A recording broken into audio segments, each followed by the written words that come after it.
Today, we're taking a closer look at Guaibao Pet, a leader in the pet food industry. Their latest financial release painted a picture of remarkable top-line growth. But, as we'll see, digging just one layer deeper reveals a company facing a much more complex reality. We're here to analyze the hidden costs behind that growth. And here is the core of the issue, the central paradox that the market is now grappling with. You have revenues soaring by over 29%, an impressive figure by any measure. But then you look at net profit, which has grown by only 9%. This isn't just a minor gap, it's a significant divergence, and it's this disconnect that has captured the market's attention. This brings us then to the central question of our analysis today. What exactly is driving this stark divergence between top-line expansion and bottom-line performance? Well, the answer isn't a single simple factor. Instead, our analysis suggests that Guaibao is confronting a challenge on two distinct fronts. These represent the hidden and now very visible costs of its growth strategy. To be precise, this erosion in profitability appears to stem from two primary drivers. First, an increasingly expensive battle for market share on the domestic front, and second, a structural headwind that is now impacting its overseas export business. So, given this two-front challenge revealed in the numbers, how did the market react? Well, the response was both swift and significant. Let's dissect the anatomy of that reaction. In the period following the report, from September 1st to October 23rd, the company's stock price declined by over 25%. Now, to put that drop into perspective, it's crucial to look at the broader market. Over that same period, the CSI 300 index was actually up 1.8%. This indicates the sell-off wasn't part of a market-wide trend. It was a company-specific reevaluation, triggered directly by its financial disclosures. This type of severe price action is a textbook example of what's known as a Davis double killing. It's a powerful phenomenon.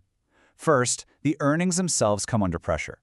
Then, in response, the multiple that investors are willing to pay for those earnings also contracts. It's that combined effect that can lead to such a rapid derate. So what we're witnessing here is more than just a reaction to a single quarter. It represents a fundamental shift in the market's narrative for the company. The perception has moved from one of quality growth to one of high-cost growth, and that shift has prompted a complete reevaluation of the investment thesis. Let's now examine the first driver of this reevaluation, the intensifying competition in the domestic market and the rising price of maintaining leadership. This chart is quite telling. While revenue grew at that 29% clip, look at sales expenses. They expanded by nearly 49%. This means that spending on sales and marketing is growing about 1.7 times faster than the revenue it's generating. This is a classic indicator of diminishing returns on investment. What this data strongly suggests is a significant maturation of the market. The industry appears to be shifting away from a blue ocean phase of easy expansion and is now entering a period of intense head-to-head competition for existing customers. And it's important to note, this isn't happening in a vacuum. A look at their main competitor shows a similar pattern, a 38% increase in sales expenses. This isn't just one company's strategy. It points to an industry-wide escalation in the cost of competition, where growth is becoming structurally more expensive for everyone involved. All right, that covers the domestic situation. Let's now turn to the second critical factor, the external headwinds that are putting the company's traditionally stable international business under pressure.